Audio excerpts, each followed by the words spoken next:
여러분 반갑습니다. 오늘은 벌써 7주차에 접어들었습니다. 그 학기의 그 시기를 봤을 때는 지금 이제 8주차면은 원래 중간 시험 기간입니다. 그래서 원래 7주차의 모든 이제 중간 학기 중간에 해당하는 내용이 다 강의가 이루어져야 되는 그런 시기입니다. 이번 7주차는 사실상은 이번 학기 한 학기 내용의 반을 소화하는 그 시점에 해당하는 이제 강의가 이루어져야 되는데, 뭐 여러 번 여러분에게 또 누차 얘기했지만은 이번 이런 전염병으로 인해 가지고 대면 수업이 이루어지지 못하고 주당 여러분과 친밀하고 또 직접적인 그 교감이 있는 수업을 하지 못하는 상황에서 벌써 학기의 반이 되다 보니까 또 이렇게 기술적인, 기계적인 이런 장치에 의존해서 인터넷을 통해서 간접적으로 소통하는 이런 상황에서는 사실상 충분히 여러분에게 참 전달하기가 쉽지만은 않은 그런 상황인 것, 여러분도 다 이해를 할 걸로 생각합니다. 그래서 힘든 상황이지만 그러나 우리가 또 최선을 다해서 짧은 시간 안에 핵심적인 그래도 한 학기 반에 해당하는 내용에 진도에 해당하는 그 계획표상의 내용을 좀 소화하려고 합니다.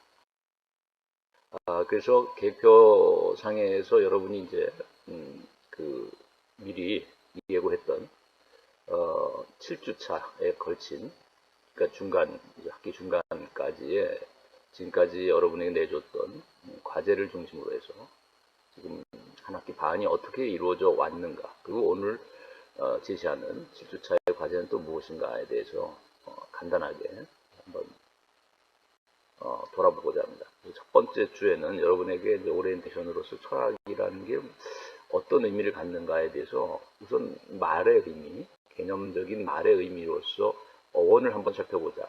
철학이라는 말의 어원, 그리고 인간이라는 말의 동서양의 그 어원들을 여러분에게 간단하게 요약을 해주고 여러분 스스로 한번 또 살펴보라고 했는데, 중간자적 의미를 여러분에게 중요하게 얘기했죠. 우리말로 하면 이제 철 들어가는 과정, 성숙해가는 과정.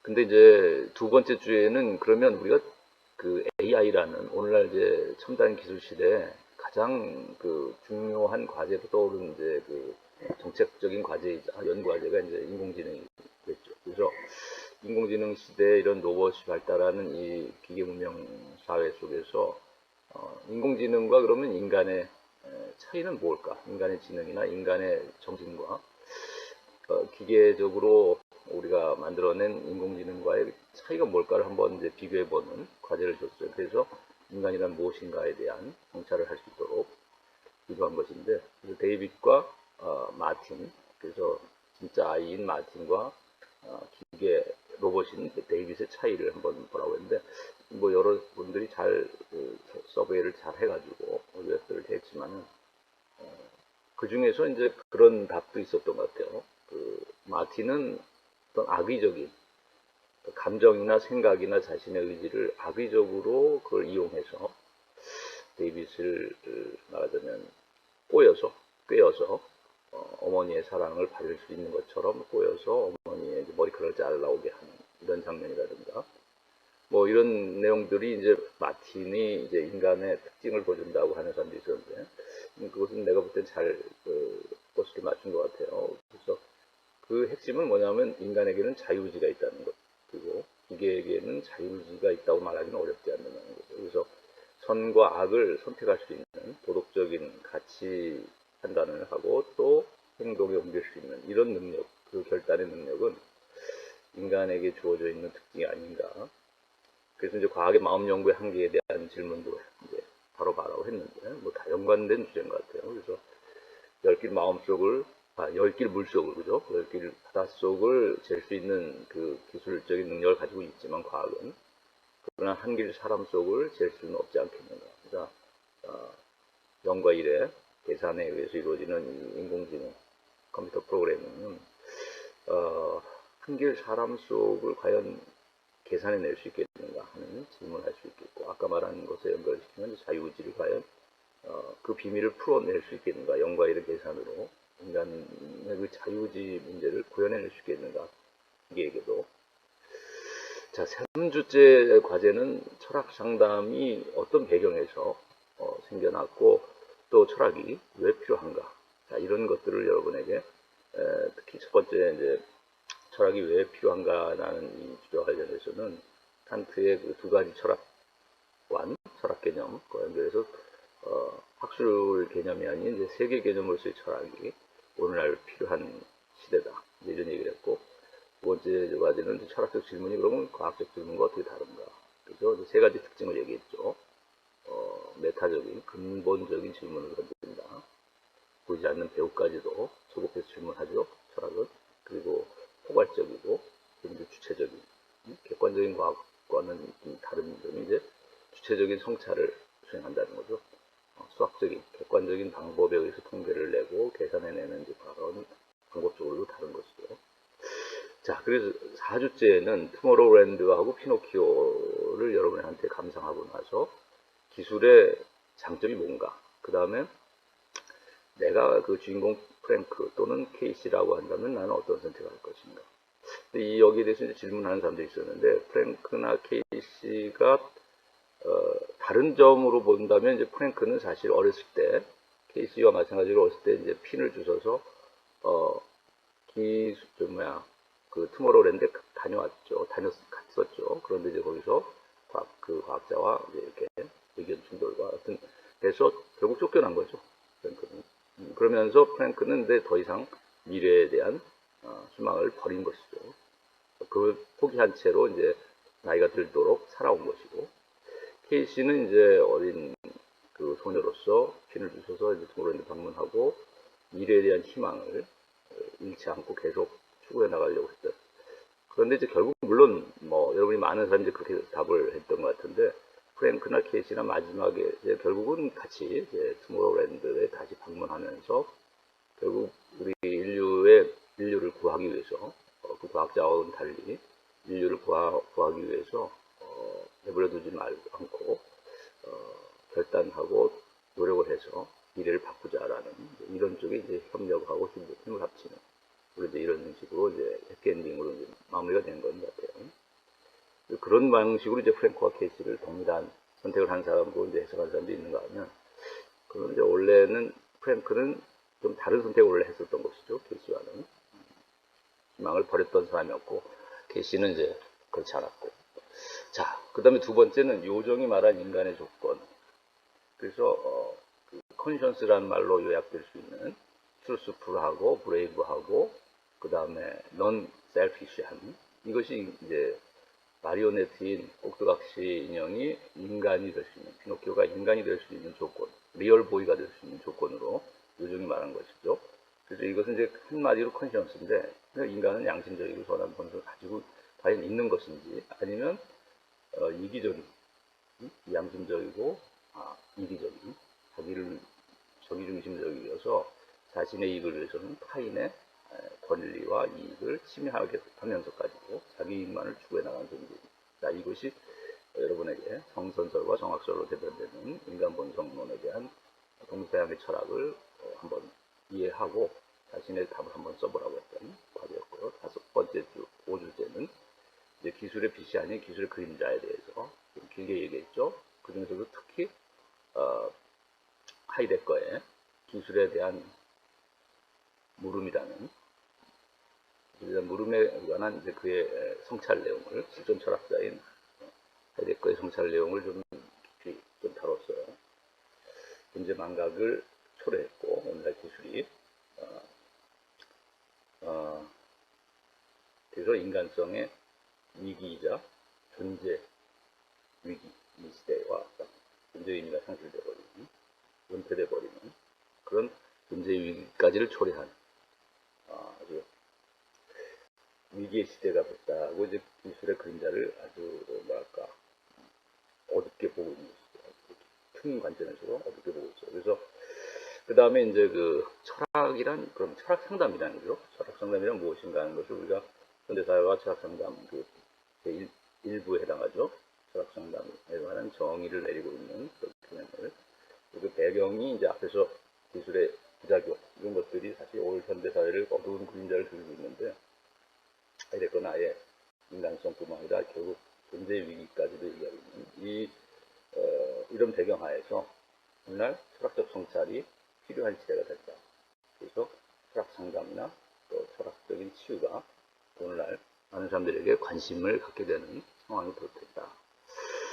그 다음에 여섯 번째 주, 지난주죠. 여러분이 사랑의 블랙홀이나 이보다 더 좋을 순 없다라는 영화를 다 보지는 못했을 거예요. 그죠? 그러나 오늘도 이제 이것과 관련된 두 번째 과제가 나가니까, 뭐 볼 수만 있으면 좀 보면 좋겠고, 또 최소한 그 줄거리라든지 이런 정보들은 여러분이 다 확보를 해야 될 거예요.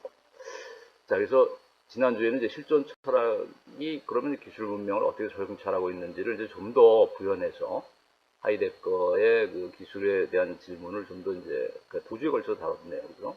기술 그림자를 다루면서 하이데거를 잠깐 얘기했고, 좀 더 본격적으로, 우리 교재에도 나와 있는 철학의 향기와 역사 이야기라는 그 교재에도 나와 있고, 또 현대사회 철학상담이라는 그 교재에도 같이 실려 있는, 하이데거의 기술에 대한 물음. 자, 이 글을 토대로 전 철학자들이 어떻게 기술 문명을 비판하고 성찰하고 있는지. 그 다음에 두 번째는 우리가 사랑의 블랙홀의 주인공 필 코너스, 그러니까 겪는 것처럼 만약에 하루가 계속 반복이 된다면 나는 어떤 선택을 할 것인가. 여러분이 이제 그런 관점에서 한번 가장 인생의 소중한 것을 어디서 우리가 찾을 수 있을까, 이걸 한번 생각해 보라고 했죠. 자, 오늘은 7주째 맞아서, 오늘 다뤄질 주제는 크게 두 가지입니다. 하나는 비판 이론의 기술사회 비판. 그러니까 비판 이론가들인, 내가 3세대까지 얘기했었죠. 근데 이제 그 하버마스가 마지막 제 3세대에 해당하는데, 자, 이런 사람들이, 철학자들이 오늘날 산업사회 또 기술 문명의 이 사회를 어떻게 비판하고 있는가. 그 비판을 주도적으로 했기 때문에 이제 그들의 이름은 이제 비판 이론가들이라고까지 이름 붙여진 거죠. 크리티컬 세오리라고 영어로는 표현하는데. 그래서 한번 그 주제를 한번 다룰 생각이고, 또 하나는 철학 상담의 또는 철학의 방법이 무엇인가. 그래서 세 가지. 과제도 예전에 한번 질문도 했었죠. 그 철학 상담이란 무엇인가라는 그 5주제, 여러분에게 그 5주째 과제로 내는 것 중에서 하나가 있을 거예요. 그죠? 대화, 사고 실험, 그 다음에 실존 조명, 그죠? 자, 그래서 여기서 다뤄질 오늘 여러분의 과제는, 첫째는 비판 이론이 기술 사회를 비판하고 있는 내용을 한번 여러분이 한번 살펴보라는 거, 정리해보라는 거. 두 번째는 철학 상담의 방법을 가지고서 아까 대화, 사고 실험, 실존 조명 이런 방법을 통해서 한번 영화를 한번 감상하고 해석해보자. 그래서 지난주에 얘기했던 사랑의 블랙홀이나 이보다 더 좋을 순 없다에 보면 주인공 필 코너스, 필과 멜빈이죠. 멜빈이 나오는데, 두 사람은 다 인격 장애를 가지고 있는 사람이라고 얘기했는데, 이런 그들이 겪는 마음의 병이 어떤 원인에서 생겨났을까 이제 한번 추론해보고, 그 다음에 치유되는 과정은 어떤 식으로 치유가 되고 있는가. 물론 이제 공통점도 있고 뭐 약간의 차이점도 있겠지만, 공통점으로 볼 수 있는 것은 이제 어떤 사랑의 체험도 중요한 것이고, 그죠? 또 한 사람은 이제 필 같은 경우는 영원히 반복되고 있는 거죠. 일상 하루가 계속 반복되는 반복되는 그 시간의 반복 속에서 그가 절망도 하고 또 저항도 하고 반항도 해보고, 그러고 자살까지 이제 시도했잖아요. 절망해서. 근데 이제 그러다가 결국은 의미를 다시 찾아내는 거죠. 자신의 실존을 다시 조명하고 의미를 발견해내는, 자신의 의미를, 가치를 또 발견해냅니다. 이런 치유 과정을 보여주고 있는데, 여기서 필과 멜빈이 뭘 비슷한 면도 있고 다른 면도 있는데, 근데 아무튼 그런 것들이 무엇인가 한번 여러분이 생각해 보시고, 그 다음에 나의 경우에 한번 적용해 보시면 좋겠다. 그래서 스스로를 성찰해서, 또는 스스로 자기와 대화해보고 자신의 실존을 조명해보고, 나는 어떤 인격 장애에 유사한 면이 있는가, 어떤 마음의 병이 있는가, 또 내가 이 병이 생긴 이유는 무엇일까, 그리고 어떻게 치유할 수 있겠는가, 이거를 스스로 한번 성찰하고 자기와 대화를 나눠보고 자신의 실존을 조명해서 의미 있는, 가치 있는 삶의 어떤 목표를 다시 한번 정립하는 그런 계기가 됐으면 좋겠다는 것이 이번에 여러분에게 부여한 두 가지의 과제입니다. 네, 그래서 이제 이번 주의 첫 번째 주제인 이제 비판 이론, 크리티컬 세오리라고 했죠, 영어로는. 이 비판 이론가들이 어떻게 오늘날 기술 문명 사회를 비판하고 있는지, 자, 이것에 초점을 맞추어서 한번 간단히 정리를 해보려고 합니다. 우리가 왼쪽에 보면 이제 철학자의 그림이 왼쪽에 한 명의 그림이 나오는데 누군지 아십니까? 여러분 혹시 아는 사람 있어요? 아, 이거는 지난 그 시간에, 그러니까 5주차에 얘기했던 것 같아요. 그죠? 5주차에 그 나의 정체성에 관한 우리가 철학이나 철학 상담에서 중요한 주제다. 그죠? 나는 누구냐? 나는 어떤 존재인가에 대한 그 성찰, 정체성에 대한 성찰은 매우 중요한 것인데, 가장 그와 관련해서 여러분에게 이제 뭐 플라톤의 동물의 비유라든가 철학자 중에서, 그 다음에 데카르트의 성찰, 방법적 의심이라고 하는 성찰 내용, 그 다음에 칸트를 얘기했죠. 칸트의 비판 철학자인 칸트의 그 사고 실험 내용을 얘기했어요. 그래서 그의 3대 저자인 주저인 순수성 비판, 실천성 비판, 판을 비판, 이 세 가지를 예를 들어서, 그 다음에 마지막으로 계몽이란 무엇인가에 대한 답변이라고 하는 작은 글 날려내 쓴, 그래서 계몽 시대의 계몽주의를 비판하고 있는 또 성찰 내용을 여러분이 얘기했죠. 그 과학기술의 진보가 곧 계몽이다라고 생각을 했었는데, 그 시대에는, 오늘도 마찬가지죠. 사실 많은 사람들이 이제 계몽이라고 하면 무지몽매한 것으로부터 학문이나 어떤 지식을 깨우치고 기술을 또 배워서 문명사회로, 기술사회로 나아가는, 이런 것을 이제 사람들은 계몽이라고 생각하고 계몽된 사회라고 얘기를 하는 경우가 많아요. 근데 그것은 이제 근대 계몽주의로부터 나온 하나의 사고인데, 칸트는 그 시대를 살면서도 18세기에 그 시대를 비판하면서 성찰한 내용이 뭐냐면, 계몽이란, 진정한 의미에서의 계몽이란 지식과 정보의 증대의 문제가 아니라 뭐라고 그랬죠? 스스로 책임져야 할 위성술에서 해방되는 것이다. 즉, 인격이 성숙해지는 것이어야 한다. 단지 머리만 커지는 사람, IQ만 높아지는 것이 과연, 또는 지식, 정보만이 쌓여가는 것이 진정한 계몽된 사회로 가는 길이라고 볼 수는 없다. 인간이 계몽되고 사회가 계몽된다는 이야기는 그 사회가 얼마나 인격적으로 성숙한 사회가 되고, 한 개인의 정체성이 얼마나 도덕적이고 인격적이고 성숙한 인간이 되는 것이냐.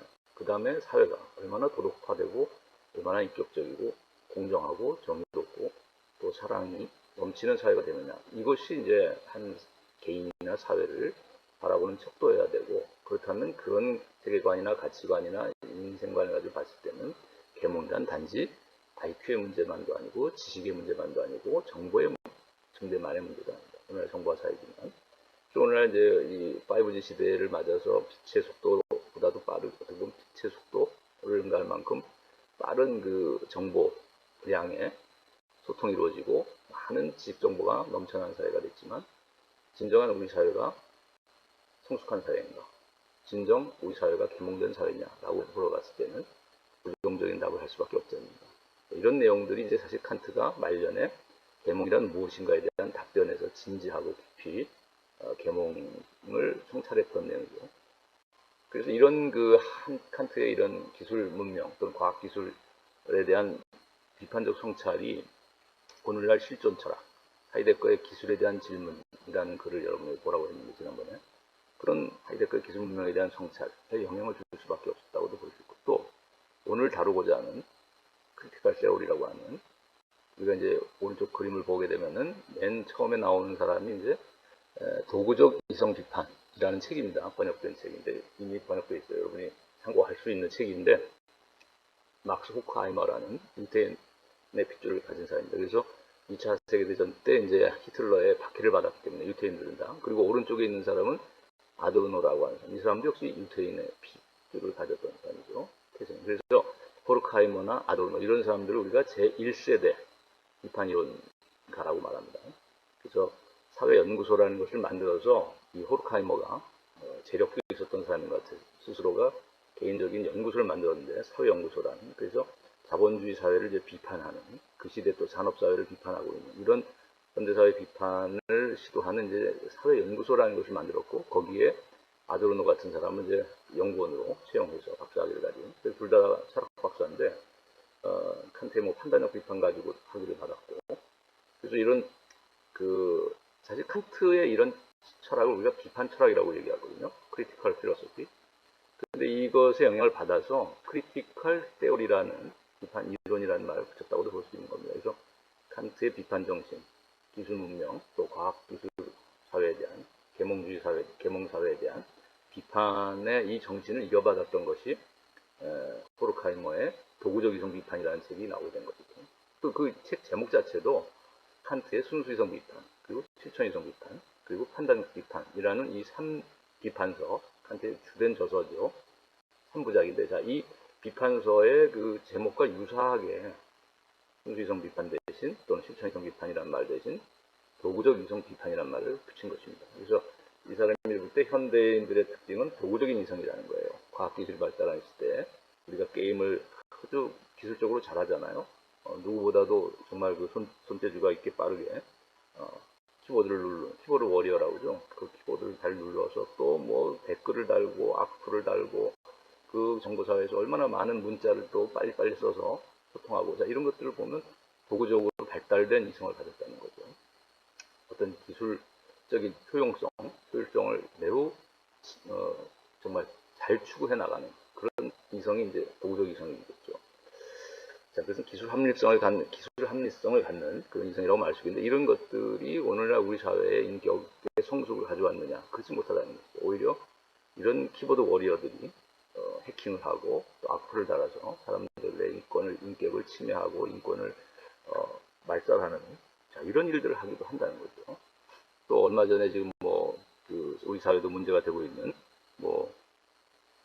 그죠? 이런 사람들을 보면은 사회적인 큰 범죄를 일으킨 사람들을 보게 되면은 뛰어난 기술을 가진 사람들입니다. 그죠? 대학에서도 예를 들면 이런 공학이나 컴퓨터 공학 같은 어떤 이런 뛰어난 기술적인 능력을 공부하는 사람들이 가지고 있고 자격증이나, 이런 기술과 지식을 가진 사람들인데 비도덕적인 또 반사회적인 이런 범죄들을 양산해내고 있는 것이 바로 도구적인 이성이라고도 볼 수 있다는 거죠. 자, 그래서 이런 비판 이론가들이 이제 그 칸트의 비판 정신을 오늘날 현대에 적용시켜서 변화시킨 어떤 비판을 제시했다. 그래서 우리가 비판 이론이라는 말이 붙여졌다고 볼 수 있습니다. 자, 그러면 본격적으로 이 비판 이론가들이 어떠한 세계관을 가지고 있고 또 어떤 가치관을 가지고 또 어떠한 인간관을 제시하고 있는가. 자, 이것을 여러분에게 이제 나눠서 얘기하려고 하는데, 우선 이제 제3세대라고 얘기해서 간단히 정리하면 이런 겁니다. 일단 제1세대는 아까 말한 저기 오른쪽 그림에 보면 첫 번째 나오는 호르카이머, 도구적 이성 비판이라는 책으로 유명한, 그 다음에 두 번째 사람이 아도르노, 테오도르 아도르노라고 하는 사람, 계몽의 변증법이라는 책을 공저를 했죠. 호르카이머하고 공저 같이 썼고, 그 다음에 개인적으로는 이제 아도르노는 이제 부정의 변증법이라는 또 책을 썼어요. 계몽의 변증법 이후에 부정의 변증법, 이걸로 유명한 사람입니다. 단독 저술로는. 그 다음에 쉔베르그 같은 아주 현대음악, 무저음악을 만든 창시자죠. 독일에. 그런 쉔베르그와도 소통이 있어서 작곡도 배우고, 작곡가로서도 활동을 하고, 피아니스트로서도 활동을 했었던 다재다능한 그런 사람이었어요. 그래서 미학 이론이라는 책도 유명합니다. 에스테티시아 테오리라고 좀 번역도 돼 있고, 우리나라에. 그래서 이건 아도르노라는 사람이 있었고, 이게 이제 제1세대고, 제2세대는 이제 가운데 보면은 파란색 마르쿠제라고 써있죠, 영어로. 그리고 마르쿠제의 1차원적 인간 읽기라는 이제 그 책을 여러분에게 이렇게 그림을 보여주는데, 거기 파란 색깔로 희릿하게 보이는 그 모습이 이제 마르쿠제의 모습입니다. 이 사람이 이제 제2세대의 비판 이론가고, 1차원적 인간이라는 저술로서 유명하고, 에로스와 문명이라든지 그 이외에도 여러 가지 이성과 혁명이라든지 여러 가지 책들을 썼던 사람인데, 일단 우리 교재에는 1차원적 인간을 잠깐 언급했죠. 그 다음에 마지막에 보이는 것이 바로 하버마스입니다. 머리가 하얀데 안경을 끼고 오죠. 자, 이 하버마스의 여기 이 책은 뭘 소개했냐면 의사소통 행위 이론. 자, 번역된 책입니다. 1, 2권인가 3권까지 나왔던 이 여러 권으로 이제 제 1권에 해당하는 것이 번역된, 나눠서 번역했는데, 자, 이 의사소통 행위 이론, 세계선으로 이 사람은 유명하고, 또 인식과 관심이라는 책에서는 기술적 관심, 또 해방적 관심, 자, 이런 관심을 구별해서 오늘날 우리 사회에 대해서 이제 비판하고 있는, 기술 시대를 비판하고 있는 이런 저술도 남겼고 많은 그 책을 썼죠. 자, 그러면 자, 이 1, 2, 3세대가 이렇게 전개됐다는 걸 간단하게 얘기했고, 여러분이 이 사진에 잠깐 보여준 이 4명의 사람들이 바로 1세대, 2세대, 3세대를 이렇게 대표하는 비판 이론가로서. 자, 그러면 우선 이제 세계관을 한번 살펴보려고 해요. 우선 우리 과학기술 사회가 가지고 있는, 일반인들이 가지고 있는, 또 과학기술자들이 가지고 있는, 자, 기술 시대의 세계관이라는 것은 뭘까 생각하면, 우리 사회, 이 세계라는 것은 어떤 기술적으로 접근할 수 있는 세계일 수밖에 없겠고, 즉 산업사회를 이 세계로 생각하는 것입니다. 산업사회라는 것은 공장에서 기계가 돌아가고 그 기술적으로 생산물들을 만들어내고 양산하고 인공적인 물건들을 만들어내는 거죠. 뭐 옷이나 뭐 식품이나 무슨 뭐 전자제품이나 수많은 것들이 다 산업에 의해서 이루어지고 있죠. 그래서 우리가 세계하면 산업 사회를 우리가 떠올리게 되는 것이죠. 인간이 살고 있는 사회. 근데 그 산업 사회의 특징은 뭐냐면, 이 세계라는 것은 곧 어떤 사물들로 이루어져 있다고 보는 것이죠. 그러니까 어떤 뭐 생명이라든지 어떤 인격이라든지 이런 정신적인 것이라든지 이런 것이라기보다는 우리가 뭐 만질 수 있는 이런 돌멩이나 세멘트나 우리가 뭐 이런 콘크리트나 또 뭐 자갈이라든지 또는 뭐 철, 쇠, 유리, 자, 이런 직물적인, 물질적인, 자, 이런 소재를 가지고서 만들어지는 인공물들, 자, 이런 것들을 사람들은 이 세계를 구성하는 기본 단위라고 생각하는 경향이 있다. 그래서 세계관의 기초에는 이런 물질주의가 있다는 거죠. 그래서 모든 것들을 이런 물질적인 것들의 집합이나 그것들의 조합으로, 그것들의 복합으로, 그리고 그것이 부품이 돼서 만들어진 어떤 하나의 제품으로 또는 상품으로, 그죠? 거의 톱니바퀴가 이렇게 많은 수의 톱니바퀴가 조립을 해서 만들어진 것이 이제 옛날에 시계였죠. 이런 것처럼 기계적인 걸로 이 세계를 이해한다는 거죠. 부품들의 결합으로 이루어지는, 기계적인 결합으로 이루어지는. 그래서 이러한 그 기계적인 것들은 결국 인간이 기술적으로 만들어내는 것이니까, 결국 이런 기술적인 능력이, 기술적인 또 활동이 자연을 지배하고 또 인간 사회를 지배해 나가고 공학적으로 만들어 나간다는 거죠. 그래서 오늘날은 심지어 인간 교육조차도 교육공학이라는 말을 쓰고 있어요. 어떻게 기술적으로. 사실 여러분하고 지금 소통하는 것도 이게 공학적인 것이죠, 사실이죠. 그래서 교육을 직접 보고 인간적으로 정말 대면하고 인격적인 의사소통이 이루어지면 좋은데, 지금 상황에서는 어쩔 수 없이 여러분도 모니터, 나도 모니터 앞에 앉아가지고 마이크 하나 이렇게 놓고 여러분과 이렇게 기술 공학적으로 접근할 수밖에 없는 상황, 안타까운 상황인데, 자, 이것이 오늘날 우리 현대인들이 가지고 있는 배경이 되는 세계관이라는 것이죠. 모든 것을 이렇게 기술적으로 이해하고 물질적인 것들의 조합으로 이해하려고 한다는 거예요. 근데 자, 이런 것들을 이제 비판하고 있는 비판 이론가들의 세계관이라는 것은 뭘까? 우선 지난 시간에 이제 하이데거 같은 실존 철학하고 또 비교해 보면 유사점도 있고 약간의 차이점도 있지만 상당히 공통점이 많다. 실존 철학자들은 삶의 세계, 이 고향이라고도 얘기하는 것이 삶의 세계죠. 고향을 상실했다고 했을 때, 그러니까 산업사회는 고향을 상실했다는 것이죠. 우리가 그렇잖아요. 뭐 명절이 돼도 고향을 가는 사람들이 이제 거의 없다고 그래요. 해외 여행을 떠나버리죠. 그래서 우리가 삶의 세계를 등지고 오히려 바깥으로 나가려고 하지. 그런데 이것은 산업사회 속에서 빈간화된 모습이 아니겠는가. 그래서 삶의 세계를 되찾아야 된다는 것이 실존 철학자들의 그 생각이고, 그것은 고유하게 각 개인마다 고유한 실존을 가지고 살아가는 것인데, 실존적인 방식으로 살아가는 것인데, 그것은 개인이 처한 고유한 상황이 있고 그 속에서 살아가는 것이라는 거죠. 그것이 인간 삶의 세계고, 그래서 이런 고유한 실존을 우리가 회복하고 고향을 회복하려면은 우리가 피상적인 어떤 인간관계나 피상적인 사물과의 관계, 대상과의 관계를 극복해야 된다. 근데 이 실존 철학자인 하이데거가 볼 때 피상적인 인간의 삶의 모습은 비본래적인 실존이라고 말하는데, 이 비본래적인 인간의 삶의 모습이라는 것은 단지 겉도는 관심, 즉 겉도는 관심이라는 게 호기심인데, 뭐 우리가 어디서 1+1으로 싸게 탄대, 자 이런 것들, 너 귀걸이 예쁜데, 야 그거 어디서 샀니? 뭐 이런 것에 대한 관심, 이런 거는 단순히 겉도는 관심이죠. 그 사람의 인격이나 그 사람의 영혼이나 그 사람의 고민이나 그 사람의 어떤 본질적인 문제에 관심 갖는 것이 아니라, 그 사람의 피부가 뭐 뻐해졌다, 너 오늘 뭐 얼굴이 아주 몸이 아주 날씬해 보인다, 얼굴이 뭐 좀 그 살이 쪄서 좀 안 좋게 보인다라든지, 이런 것들은 사실은 이제 호기심에 기초한 것이고, 그 다음에 그걸 통해서 잡담을 나누게 된다는 거죠. 어디서 1+1으로 싸게 판대, 이런 것들은 사실 본질적인 인간의 삶의 실존과 관련된다기보다는 피상적인, 비본래적인 어떤 영역에 해당한다는 것이죠. 그것이 인간의 어떤 가장 인간다운 삶에 영향을 주는 요소는 아닌 것들, 그런 것들 가지고 이야기를 나누고 대화를 한다는 거죠. 그 다음에 이제 애매함. 자, 결국은 그래서 이런 식의 그 겉도는 관심과 그 다음에 본질적인 것들을 대화를 나누지 않고 이렇게 그저 주변에 외부적인 내용에 대한 겉도는 대화로 끝난다고 하는 이 삶의 이런 교섭이나 교제는, 이런 태도는 결국은 애매함으로 끝난다. 즉 진실, 진리 또는 진실, 삶의 진실을 이해하는 것이 아니라 글쎄 뭐 그런가 보지 뭐라고 애매한 말끝을 흐리는, 자, 이런 식의 대화로 끝나게 된다는 것이죠. 또 그런 식의 인식으로 끝난다는 것이죠. 이런 피상적인 관심은.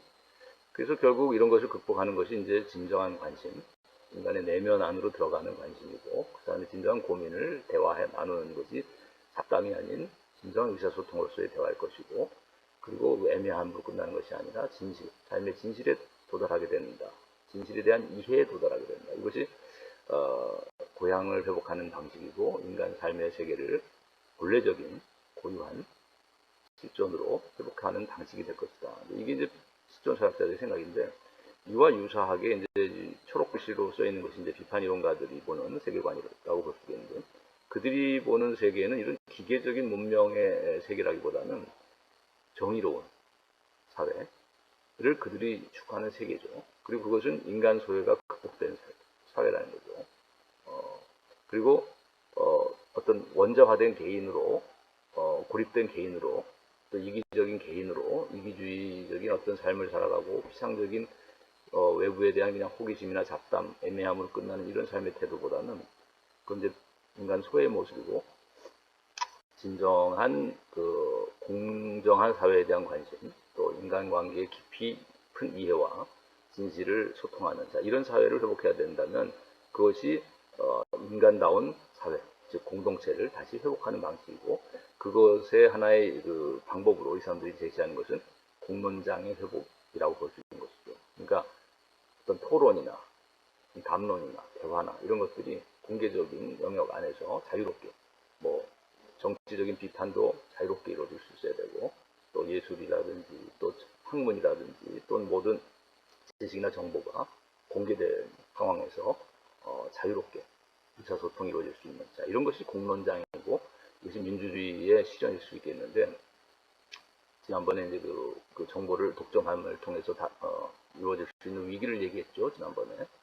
그런 그 독재적인 사회가, 전체주의 사회가 돼서는 안 되고, 정말 민주주의란 이름 하에서도 사실은 그런 의미의 매스컴이나 정보를 독점한, 자, 이런 소수 권력에 의해서 말은 민주주의인데 외부 모습은 민주주의처럼 보이지만 내면적으로는 사실 독재가 이루어질 수도 있다는 것이 이제 그 위기로서 이제 얘기를 했던 것인데, 그런 것을 극복하기 위해서는 공론장이 회복돼야 된다. 자유롭게 의사소통이 이루어질 수 있는 영역이 열려져야 된다는 것이죠. 자, 그래서 그 비판 이론가들이 생각하는 이 세계관에 대한 얘기를 간단히 얘기했고, 그다음에 가치관. 오늘날 우리가 기술사회에서 가지고 있는 가치관이라는 것은 결국 자본주의가 지배하는 가치관이죠. 돈이면 다다라는, 돈이 전부다. 얼마면 되니? 응? 그 사랑조차도 돈으로 사겠다라고 하는 거죠. 그래서 인신매매라든가, 또 우리가 무슨 방인가, 나도 저 이름 기억, 그 돈을 내고, 그죠? 얼마 돈을 그 인터넷상에도 게임머니나 어떤 그 사이버머니나 무슨 돈을 내고 그런 그 성적인 영상을, 동영상을 판매하고, 그걸 또 사서 보고, 자, 이런 모든 것들을 돈으로, 소유로, 그래서 금전 만능의 신화를 낳았다. 그래서 우리가 여기 계몽의 변증법이라는 책을 아도르노와 호크하이머가 이제 공조를 했다고 했는데, 그 계몽주의 이전의 그 신화 시대를 말하는데, 근대 계몽 이전의 그 사회라는 건 고중세 시대에는 신화가 지배했다는 거죠. 신화나 종교가 지배한 시대에서는 물질조차도 사물에도 이제 영혼을 부여해서 이해했다. 그것을 애니미즘이라고 그러죠. 그래서 그런 그 사물에도 영혼을 부여해서 이해했다면은 오늘날 계몽 이후의 시대, 즉 근대 산업사회 이후의 이 현대 산업사회에서는 후기 자본주의나 이런 사회까지 결국 영혼조차도 인간의 인격이나 정신이나 인간의 영혼조차도 직물화시켜서 돈으로 사겠다라고 하는, 사랑조차 돈으로 사겠다고 하는 이런 시대, 이런 시대를 우리가 이 사람들은 물신 숭배라고 말하는 것이죠. 자, 이것은 이제 금전 만능의 신화가 된 것이다. 그렇다면 이것은 고중세의 애니미즘이나 마찬가지로 어떤 면에서는 신화적인 것이고, 무지몽매한 어떤 그 고중세 시대 사람들을 우리가 무지몽매해서 과학을 몰라서 지식이 없어서 정보가 없어서 그런 애니미즘적인 사고를 했다 이렇게 얘기하지만, 이 계몽의 변증법이라는 책에서 고발하고 있는 내용을 보면은 비판 이론가들이 볼 때 그 근대라고 하는 것도 과학기술이 물질 문명을 낳은 그 첨단의 이런 정보화 사회라는 것도 결국은 물질이나 금전을, 돈을 신격화하는 신화적인 사고를 하는 것에 다름 아니다. 모든 숫자가 모든 것을 지배하는 사회, 컴퓨터가 지배하는 사회도 결국은 애니미즘이 이제 모든 것에 영혼을 집어넣어 생각했다면, 오늘날 이제 컴퓨터나 자본주의나 기술이 지배하는 이 시대에는 모든 것을 이런 0과 1의 계산으로 컴퓨터가 지배하는 것이고, 또는 물질적인, 직물적인, 기계적인 이런 것들에 의해서 인간의 인격조차 매도되거나 또 판매되거나, 자, 직물화돼 버리는, 이런 것들은 그 비인격적인 사회가 됐다는 것이죠. 그것도 하나의 신화라는 거죠. 자본주의의 신화요, 기술 문명의 신화라는 거죠. 금전만. 자, 그래서 우리가 이제 이런 효율적인 걸 추구해 나가고 자신의 이익만을 계산적으로 추구해 나가는 이런 이기주의가 팽배하고 있는 이런 가치관 속에서 모든 것을 가격으로 판산하려고 하는, 자, 여기에 대한 이제 실존주의자들의 비판이 이제 노란 글씨로 표현된 것인데, 우리가 회복돼야 할 가치는 무엇인가? 소유라기보다는 이제 존재다라는 거죠. 지금 여기 오른쪽에 그림들이 이제 4명을 그 사진을 보여줬는데, 여기서 이제 좀 빠졌다고 할 수 있는 것은 이제 누가 있냐면은 사실 에릭 프롬이라는 사람이 있어요. 에릭 프롬이라고 치면 여러분이 소유냐 존재냐 유명한 책으로, 또 뭐 그 자유로부터의 도피 이런 책이 있고, 또 여러 가지 이제 많은 책을 썼는데, 이 사람은 이제 정신분석적인 심리학을 그 사회 비판에 적용시켜서 수행했던 이제 사람입니다. 그래서 에릭 프롬은 심리학적 주제를 많이 다루고 있는데, 이 소유냐 존재냐라는 책에서 보게 되면은, 그래서 나도 그 에릭 프롬의 그 책에서 따서 사실은 오늘날 기술 사회의 특징적인 가치관은 소유다. 그 다음에 존재론, 즉 실존 철학이나 자 이런 쪽에서 말해지고 있는 가치는 사실은 존재다. 근데 오늘날 과학기술 문명 속에서는 존재의 의미가 상실됐고 은폐됐고 존재의 진리가 망각됐다. 이런 이야기를 지난주에 했었죠. 하이데거에 대해서. 하이데거가 그런 이야기를 했었다고.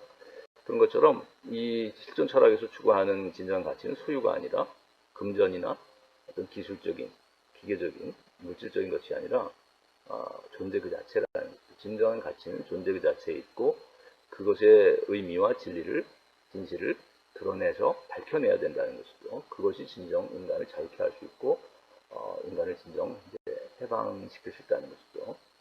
그래서 이제 그게 비판이론하고도 또 통할 수 있는 것이다. 결국 비판이론가들이 말하는 해방적 관심이라는 것은, 우리가 하버마스가 쓴 인식과 관심이라는 책에서 해방적 관심을 이제 기술적 관심과 이제 구별했는데, 오늘날 우리가 지배하고 있는 관심은 이제 기술적 관심이고, 이것은 어떻게 보면 이제 호기심으로부터 출발했다고도 볼 수 있겠지만, 근데 이런 기술적 관심을 넘어서서 어떤 인간의 인격, 정신적인 세계까지의 깊은 관심을 갖는 내면의 세계를 통찰할 수 있는 또 결국 도덕적 관심을 회복해야 되고, 이것이 이제 해방적 관심하고 연결된다는 것이죠. 하버마스가 말하는. 그리고 그것은 하이데거나 실존 철학자들이 말하는 존재의 진리나 진정한 의미에서의 자유를 다시 회복하는 그런 것과도 관계되는 것이다. 그래서 그 실존 철학자들이 이런 인간의 인격, 주체, 자유로운 주체의 결단을 그 방법으로 제시하는 것이죠. 이 오늘날 기술 문명의 문제를 해결할 수 있는 근본적인 하나의 그 방법론으로 얘기할 수 있는 것은 인간의 결단이다. 본래적 실존을 향한 결단이라고 볼 수 있는 것인데, 지난번에 이제 하이데거는 기술 문명에 대한 그 하나의 극복 처방으로서 예술가적인 마인드죠.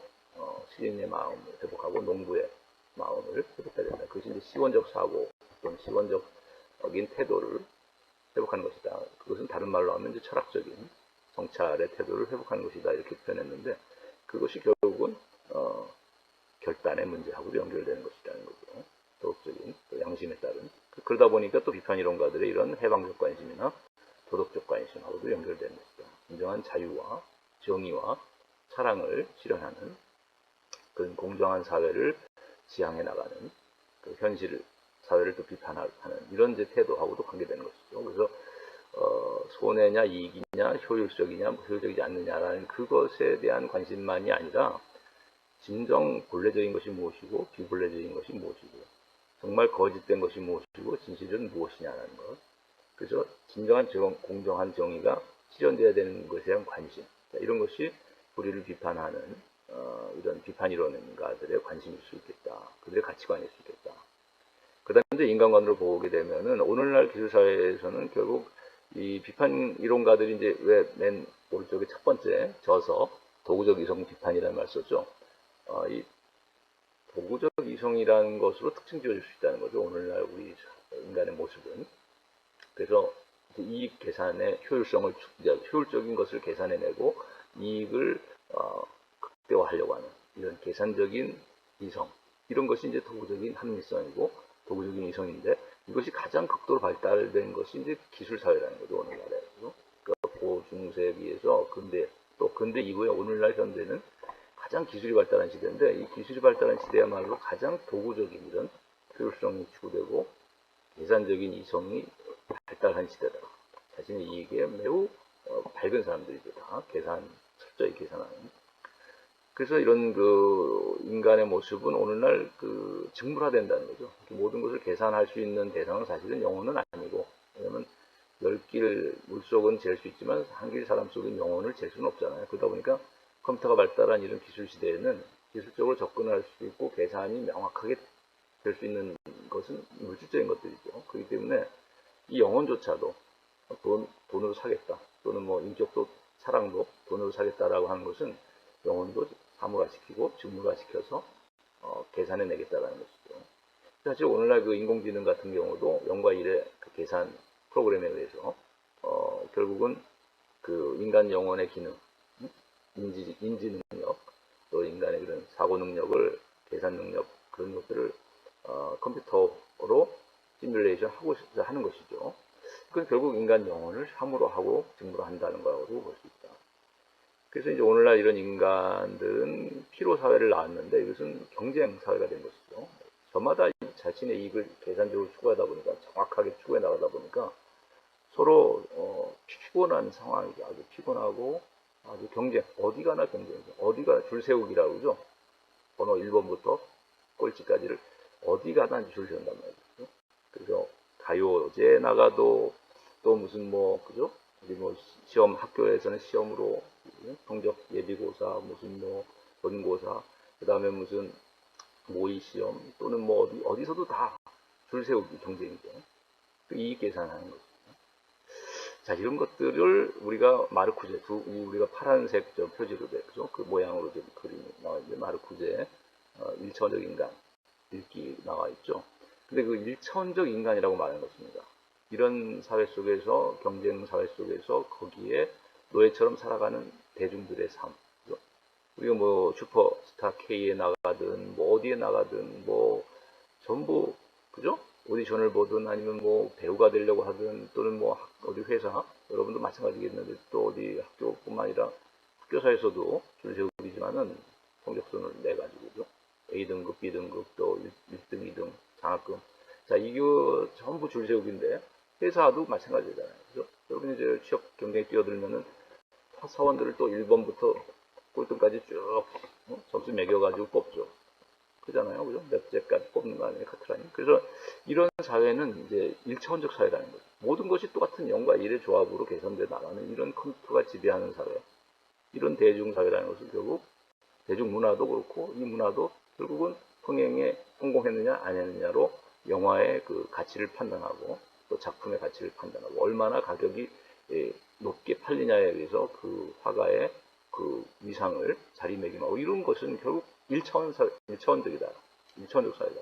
그 어떤 독창성, 그 사람의 창의성, 또 그 사람 내면의 어떤 고유한 고민, 내면의 깊이 뭐 이런 것들은 도저히 이제 그 넓기를 물속을 잴 수 있는 것과는 달라서 잴 수가 없잖아요. 그러다 보니까 이 계산이 안 되는 것들은 무시해버린 것이죠.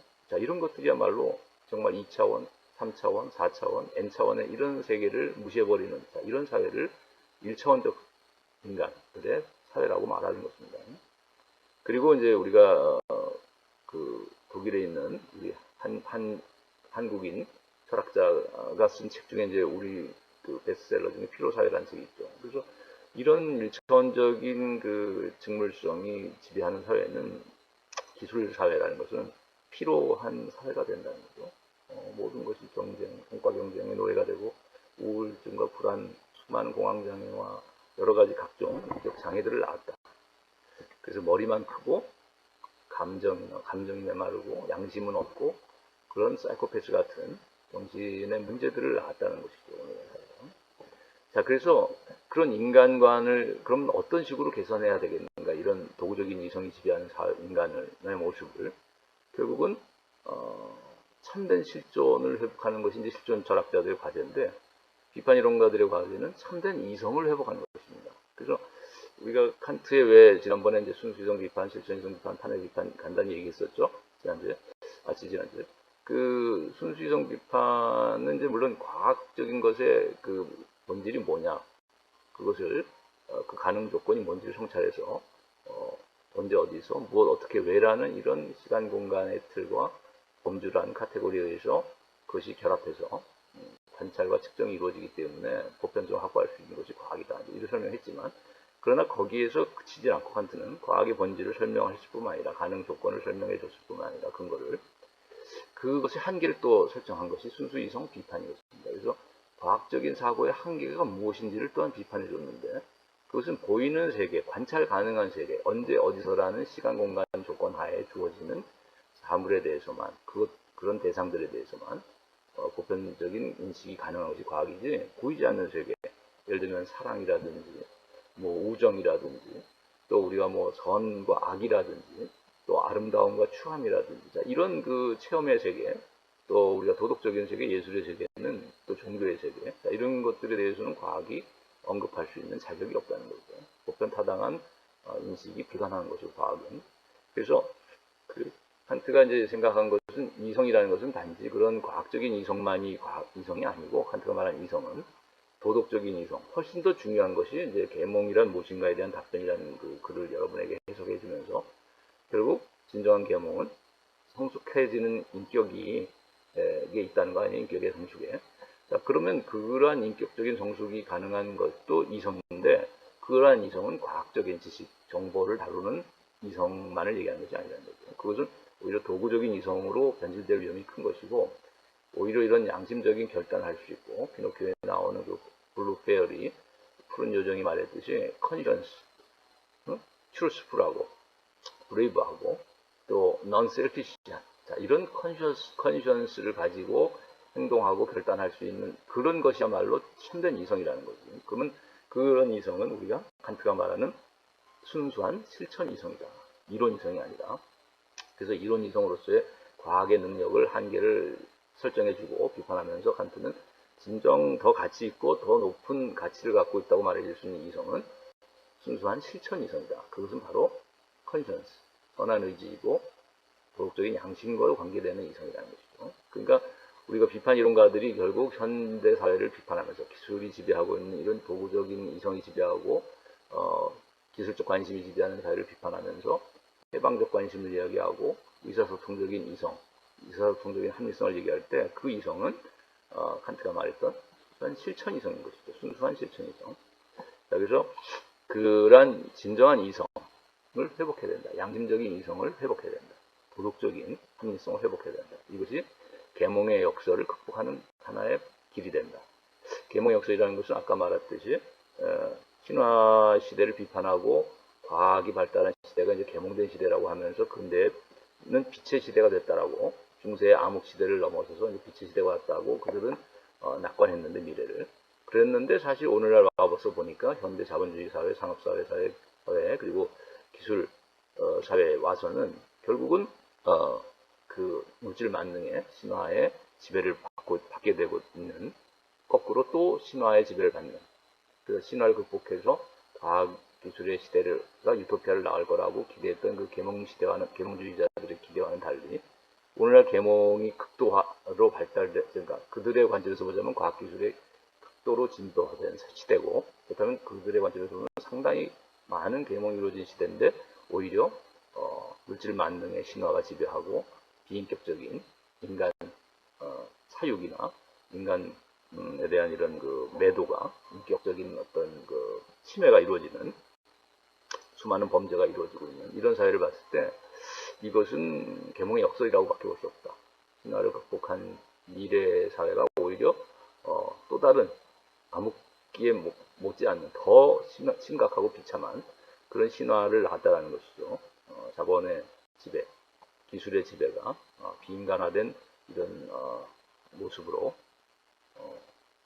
비결된 이런 이제 부작용, 이것이 이제 계몽의 역설인데, 이런 계몽의 역설을 극복하기 위해서는 그 도구적인 이성, 과학, 기술적인 이성만의 그런 관심에만 치우쳐서는 안 되고, 오히려 그것들을 비판하고 성찰할 수 있는 도덕적인 이성, 또 공정한 사회를 지향해 나가는 이런 순수 실천 이성을 회복해야 된다는 것이죠. 자, 그것이 이제 칸트의 비판 철학하고 그래서 연결고리를 갖는다는 것입니다. 비판 이론가들의 이런 이성을 회복해야 된다든지, 계몽의 역설을 극복해야 된다든지, 도덕적 관심에 대한 호소라든가 해방적 관심에 대한 이 호소는 기술적 관심을 넘어서서 이것이 바로 칸트의 철학, 비판 철학하고 연결고리를 갖는다는 것입니다. 이론 이성에 대한 실천 이성의 우위를 칸트가 얘기했는데, 그것이 더 우월하다는 것을, 우월해야 된다는 것을 또한. 자, 그래서 이것이 또 실존 철학하고 또 연결된다면은 이제 뭐냐면 이런 비본래적인 호기심이나 잡담이나 애매함과 같은 이런 피상적이고 외부적인 것들에 대한 관심에 머무르는 삶에서부터, 그것을 이제 뭐 종교에서는 이제 타락이라고도 할 수 있겠지만, 이제 실존 철학자는 이제 퇴락이라는 말을 썼죠. 베어팔렌. 그래서 이런 퇴락 또는 타락한 인간의 이런 삶에서 초월해야 되는데, 인간은 그 초월을 한다는 것은 결국 본래성을 회복하는 것이고 본래적인 실존으로 나아가는 것인데, 그것은 이제 비판 이론가들의 관점에서 보면 자유롭고 평등하고 진정한 사랑이 넘치는 사회를, 공동체를 지향해 나가는 그런 노력이라고 볼 수 있다는 거죠. 그것이 이제 공정한 사회의 실현인 것이고 평등한 사회의 실현인 것이다.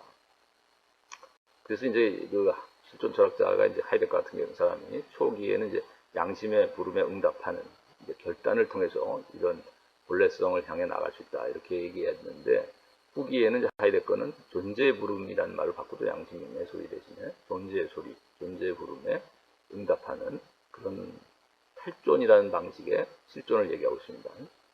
그건 엑스타시스, 자기로부터 벗어난다는 것이죠. 양심의 부름 또는 존재의 부름에 응답해서 자기 이기심으로부터 벗어난다고도 말할 수 있을 것입니다. 이 탈존이라는 것은요, 자신의 비본래적인 삶의 방식으로부터 탈출을 할 수 있는 것인데, 그것은 양심의 소리에, 블루페어리가 말했던 컨시언스의 귀를 기울임을 통해서, 예를 들면 공마단에 팔려갔던 피노키오가 그 꼭두각시 같은 노예적인 삶에서 어떻게 해서 벗어났는가, 양심의 소리에 귀를 기울였기 때문이라고 볼 수 있겠죠.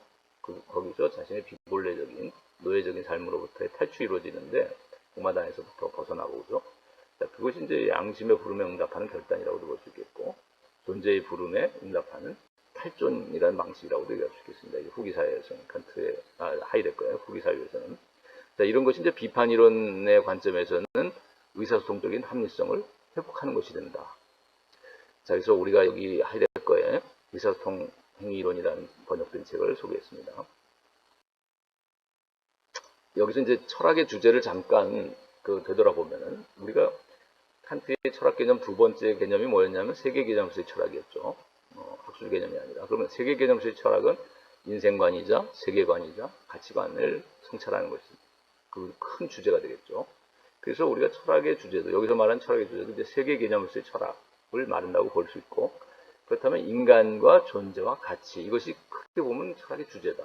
그래서 인간에 대한 성찰은 인생관을 낳고, 존재에 대한 성찰은 이제 세계관을 낳고, 가치에 대한 성찰은 가치관을 낳는 것이다. 그래서 우리가 세계 개념수의 철학이 다루고 있는 이제 이런 인생관, 세계관, 가치관은 곧 철학의 주제와 연결된 것이다.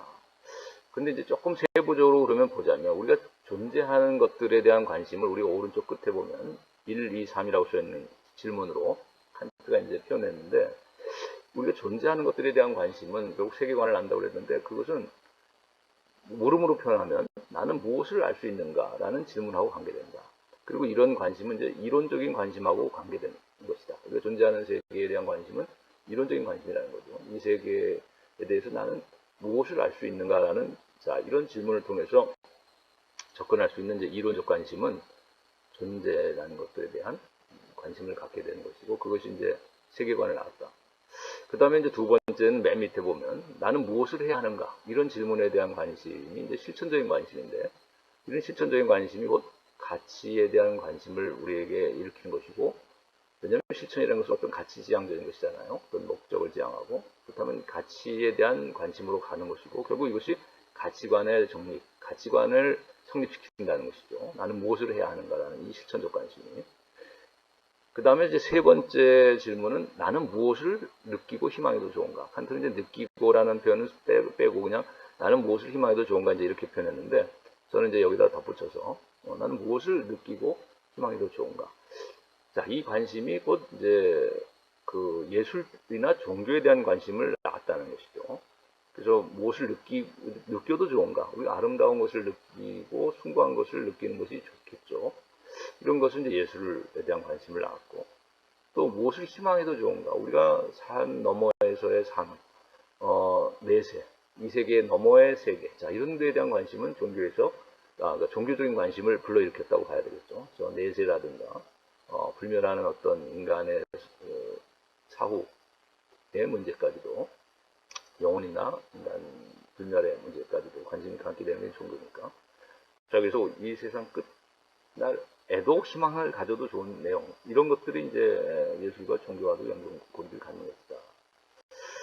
자, 그래서 이제 우리가 존재하는 것과 이제 가치를 다시 두 차원으로 나눠보자면, 보이는 형이상학적 가치와 보이지 않는 형이상학적인 이런 세계하고 보이는 형이하학적 세계로 나눠볼 수 있겠는데, 그래서 보이지 않는 그 존재에 대한 관심이 이제 형이상학을 낳고, 이것이 이제 보통 철학에서 전통적으로 가장 중요하게 다뤄졌던 것이죠. 철학자들이 존재에 대한 관심을 갖는다고 하면 보이는 세계에 대한 관심보다는 보이는 세계의 배후에 그 근거나 본질로서 이해될 수 있는 보이지 않는 저 세계, 그것이 이제 형이상학적 세계에 대한 관심인 거고, 플라톤의 경우는 이데아의 세계에 대한 철학을 낳았고, 칸트의 경우는 자체의 세계, 물 자체라고도 하죠. 예지적인 세계에 대한 관심을 낳은 것이죠. 그 세계관을 낳은 것이죠. 근데 과학은 이제 보이는 현상 세계라고 하죠. 보이는 세계에 대한 탐구를 하는 것이고, 그 답을 결국 보이는 세계 안에서 찾으려고 한다. 그러나 철학은 그 보이지 않는 배후 근거까지도 묻는다고 그랬죠.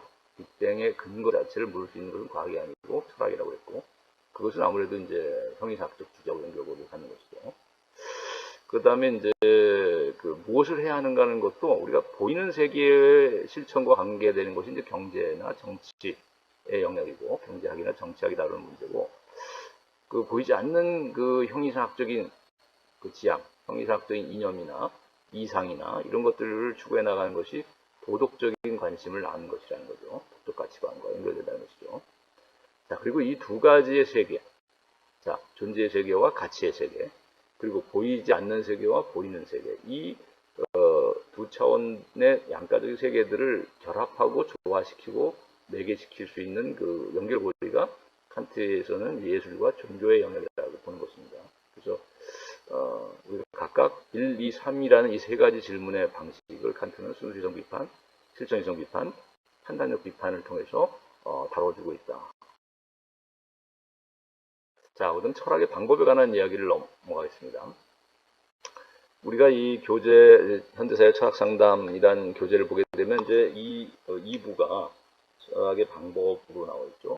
맨 처음에 이제 대화. 우리가 대화라는 것은 뭐 다른 말로 하면 뭐 담론 또는 토론 이렇게도 말할 수 있거든요. 오늘날 뭐 일상에서는요. 많은 사람들이 이제 토론회도 열고 하는데 대화도 하고. 그런데 이제 그런 것들이 지난번에 아까도 얘기했지만 잡담으로 끝날 수가 있다는 거예요. 또는 일방적인 자기 주장으로만 끝날 수도 있다. 그런 경우는 그것은 진정한 대화라고 말할 수 없다. 토론이라고도 제대로 말할 수 없다는 것이죠. 그래서 이제 우리가 가장 근원은 소크라테스의 이제 문답법인데 그 교재 보면은 크게 소극적인 대화로서 문답법으로서 이제 왜냐하면 대화라는 게 묻고 답하는 것이잖아요. 질문하고 답변하는 것이니까 문답법이라고 하는데 소크라테스의 대화를 첫 번째 소극적인 대화로서의 이제 논박술이 있고 두 번째는 이제 적극적인 대화로서의 삼파술이라는 게 있습니다. 논박술이라는 것은 이제 비유를 하자면 아버지가 이제 조각가였어요. 소크라테스는. 그래서 조탁을 하죠. 이렇게 대리석을 쪼아서 아름다운 이제 조각품으로 형상화해 나가는데 필요 없는 부분을 이제 쪼아서 깎아내잖아요. 이렇듯이 우리가 질문을 통해서 소크라테스가 상대방이 대답을 하고 질문을 통해서 그 사람의 대답 안에서 적용되지 않는 예를 들면 그 답이 적용될 수 없는 사례들을 제시하고 질문함을 통해서 그 사람의 생각이나 의견이나 주장을 교정해 나가는 것입니다. 수정해 나가도록 도와주는 것이에요. 그래서 그 사람의 문제점들을 그 사람이 말하는 또는 그 사람의 생각이나 그 사람의 이야기나 그 사람의 그 입장에 문제점들을 지적해줘서 수정할 수 있도록 도와준다. 그래서 그 사람의 입장을 이제 논박해 나가는 방식, 조각해 나가는 방식. 그 다음에 삼파술이라는 것은 어머니가 이제 삼파였었단 말이죠. 소크라테스에. 그래서 어머니의 그 삼파의 직업을 정신의 삼파로서 자기는 개성한다 해서 삼파술이라는 말을 썼는데 이거는 이제 어린 아이를 낳게 해주는 것이 삼파듯이 진정한 지혜를 얻고 획득하는 것을 도와주는 적극적인 방식이라는 거죠. 아까는 이제 부정적인 문제점들을 지적해서 수정할 수 있도록 도와준다면 이것은 적극적으로 자신이 지혜와 진실이나 진리에 도달할 수 있도록 적극적으로 도와주는 그런 이제 삼파술이라고 볼 수 있습니다. 자, 근데 이것을 우리가 교재에 보면은 오늘날에 이제 인지치료라고 하는 우리가 심리 상담 치료의 영역에서 보면 인지심리학이라는 게 있죠. 그래서 인지치료의 그 원천이 되는 것이 바로 소크라테스 이런 대화 기법입니다. 문답법, 논박술이나 삼파술입니다. 그래서 이런 것들을 여러분이 그 하나의 예를 통해서 반례를 찾아보고 자신의 생각에 어떤 반대되는 의견을 찾아보고 그것을 통해서 자신의 생각을 수정해보고 그리고 그 대안을 또 성찰함을 통해서 비교 종합을 해서 선택을 하고 그래서 삶의 이제 실행에 옮겨가는 자 이런 그 자신의 습관적인 사고라고 하죠. 습관적인 생각이나 습관적인 어떤 선입견이나 자 이런 것들을 교정해 나가는 그거를 이제 그 인지심리학에서 이제 자동적 사고라고도 하는데 이런 습관적인 일상에 젖어서 살아갈 때 내가 가지고 있는 뭐 신념이나 생각이 있단 말이죠. 이런 것들을 성찰을 함을 통해서 또 대화를 통해서 교정해 나가고 더 나은 대안을 찾아 나가는 자, 이런 그 방법으로 여러분이 이제 이게 인지치료, 인지심리학에서 말하는 인지치료의 방식인데 자동적 사고 치료해 나가는 하나의 방법으로 소크라테스의 문답법을 여러분 적용해서 해볼 수 있을 것입니다. 그래서 교재에 나와 있으니까 여러분이 한번 그런 예를 한번 찾아서 자기가 가지고 있는 습관적인 사고의 하나를 생각해보고 거기에 대안을 한번 사고 실험을 통해서 한번 또 문답법을 통해서 한번 접근해 봤으면 좋겠습니다. 그 중세의 이제 아우구스티누스의 이제 고백이라든지 이게 이제 신과의 대화라고 봐야 되겠죠. 신에게 이제 자신의 잘못을 뉘우치는 어떤 고백을 통해서 신과의 대화고 타자와의 대화인데 소크라테스는 이제 인간 타자와의 대화라면 아우구스티누스는 이제 최초의 고백 문학인데 이것이죠. 신과의 대화고 그 다음에 근대 데카르트의 성찰은 자기와의 대화라고도 봐야 되겠죠. 근대인들은 에고센트릭해서 자기와 대화를 한다. 그래서 성찰이라는 말이 결국 자기 대화죠. 자기와. 이제 실존 철학에서도 물론 이제 실존적인 대화와 토론이 또 중요한 것이 될 수 있겠죠. 자신의 한계를 돌아보고 자신의 이제 그 한계 상황을 극복해 나가는 결단으로 나아가는데 대화와 토론이 또 중요한 역할을 할 수도 있을 것입니다. 실존 철학에서도. 그 다음에 이제 사고 실험이라는 방법, 성찰의 방법인데 이것은 크게 이제 세 가지를 나누고 있어요. 교재에서는 철학적인 사고 실험, 문학에서의 사고 실험, 철학 상담에서의 사고 실험. 문학에서의 예는 지난번에 이제 얘기했듯이 딱 그 올더스 헉슬리의 멋진 신세계를 예를 들고 있고 오늘날 영화의 이제 다이버전트 같은 5개 그룹으로 나눠서 그 지배하는 정보를 지배하는 사회를 얘기하고 있는데 철학에서의 사고 실험은 이제 우리가 지난번에도 얘기했던 동굴의 비유, 플라톤의, 그 다음에 데카르트의 방법적인 회의, 방법적인 의심, 그래서 코기타 에르고심에 도달하는 방법적인 의심의 사고 실험, 또 칸트의 사고 실험을 우리가 코페르니쿠스적인 혁명이라고도 얘기하죠. 코페르니쿠스적인 전환이라고도 합니다. 대상 위주로 사고했던 것을 주체적인 인간 주체를 중심으로 사고의 방식을 전환시키고 혁명적으로 바꿨기 때문에 코페르니쿠스가 이제 태양주의, 지구 중심으로 태양이 도는 것으로 생각했던 그 천동설을 지구가 오히려 태양주위를 도는 지동설로 바꿨던 세계관의 혁명처럼 칸트는 이제 대상을 중심으로 모든 인식이 대상에 초점을 맞춰서 대상 위주로 이루어진다고 생각했던 그 전통적인 그 인식론을 그런 세계관을 이제 바꿔서 인간 주체가 능동적으로 구성해 나가는 그런 이제 아까 말한 이제 지난번에 말했던 언제 어디서라는 시간 공간 틀이라든지 형식이라든지 그다음에 무엇 어떻게 왜라는 이런 카테고리 범주에 의해서 이 세계를 구성해 나가는 것이 인식이다. 그렇게 되니까 인간이 가지고 있는 형식, 시간 공간 범주라는 이 형식이 이 세상의 대상들을 인식하는데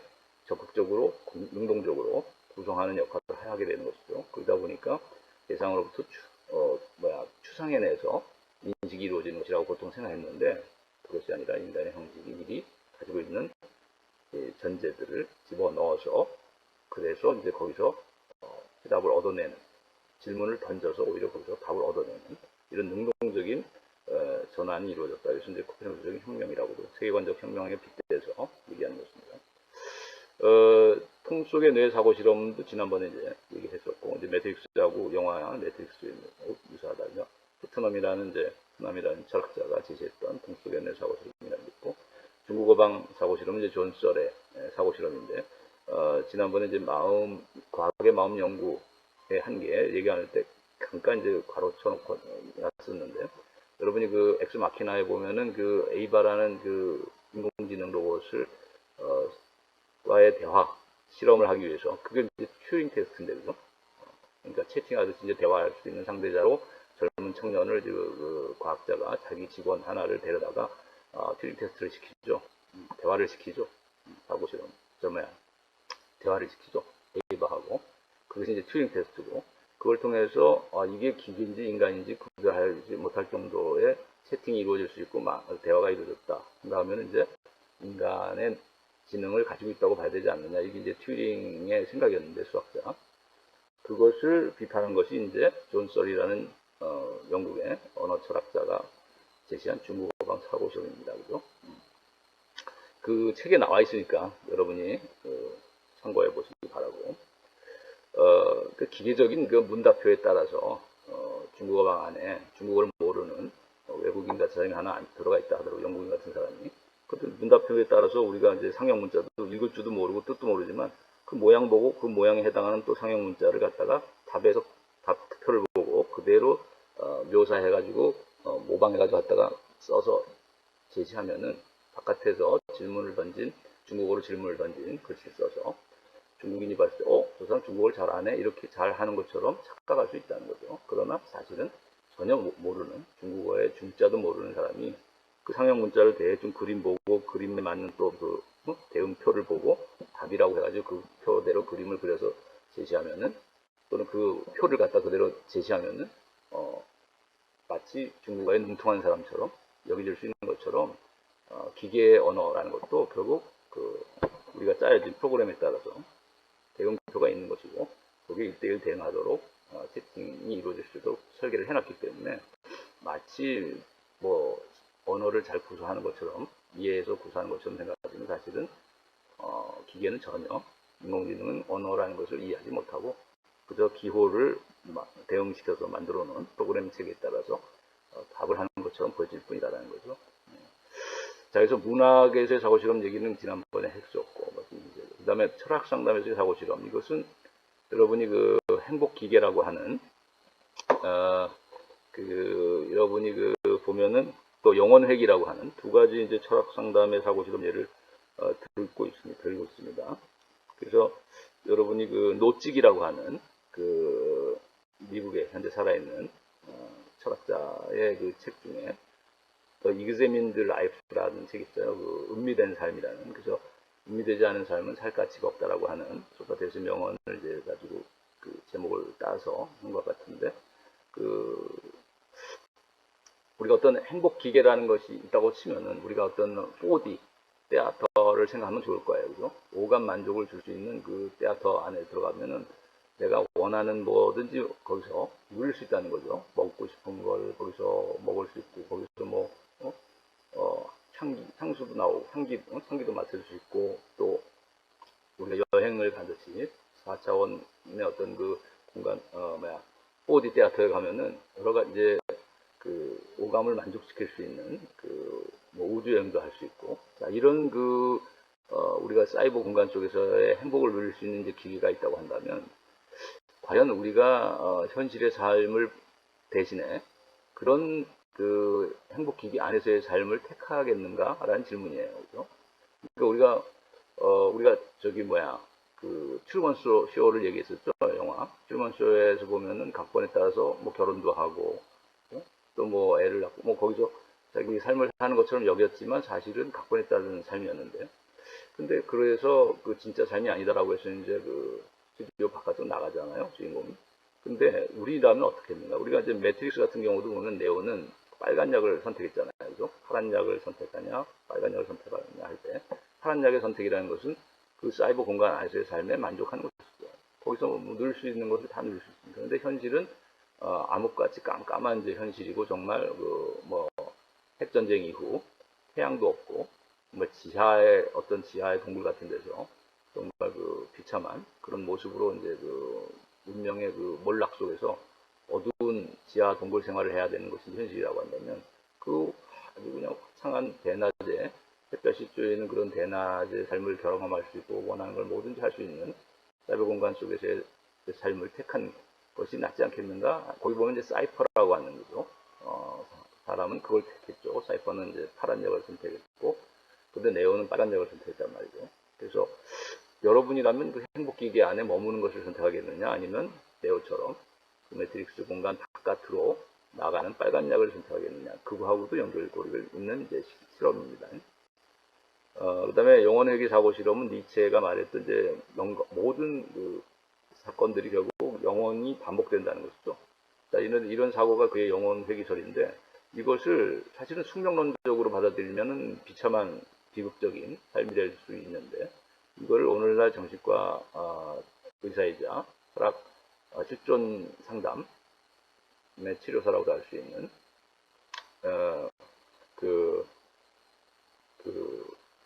누군데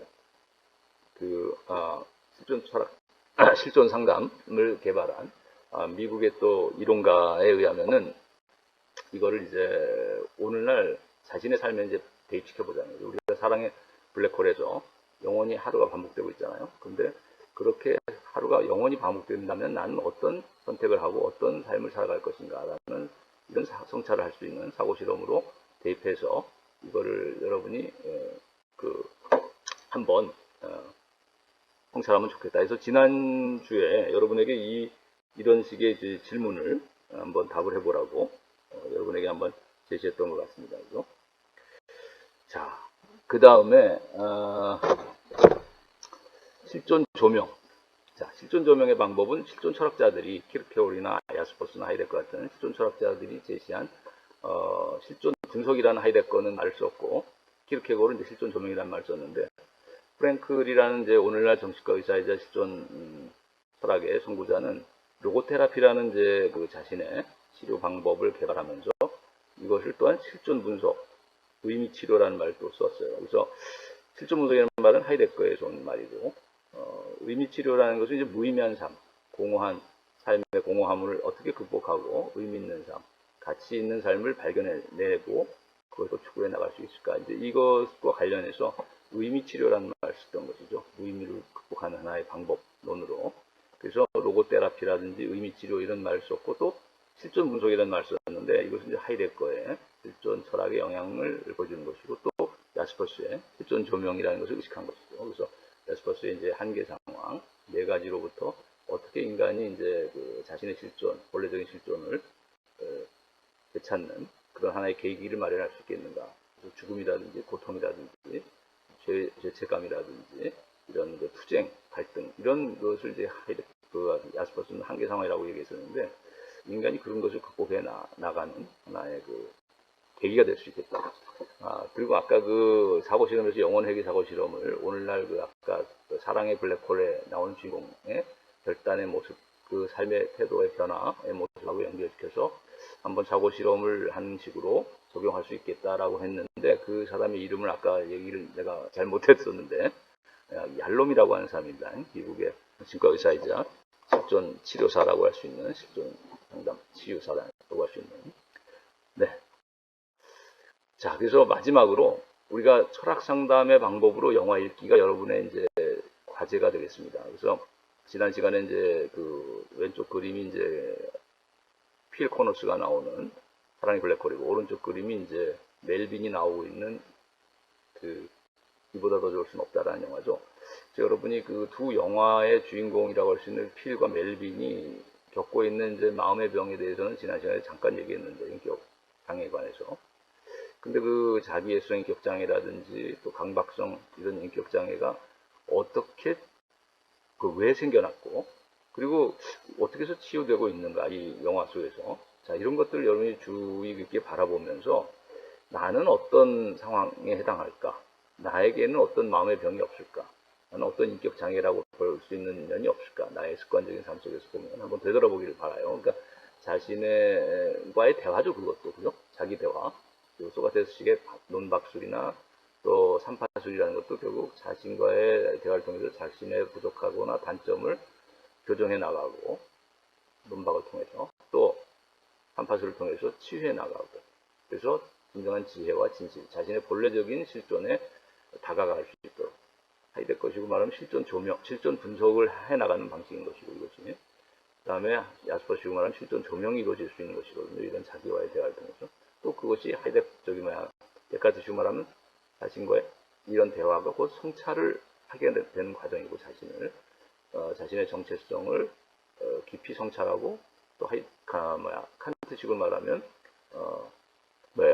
사고 실험, 비판적인 사고 실험을 해나가는 과정이 될 수 있다는 것이죠. 자신의 삶에 대해서, 자기 자신에 대해서. 그래서 여러분의 경우에 대입해서 이런 또 이 주인공이 과연 어떻게 대화를 해나가고 상대방과 우리가 이제 뭐 여자 주인공도 나오잖아요.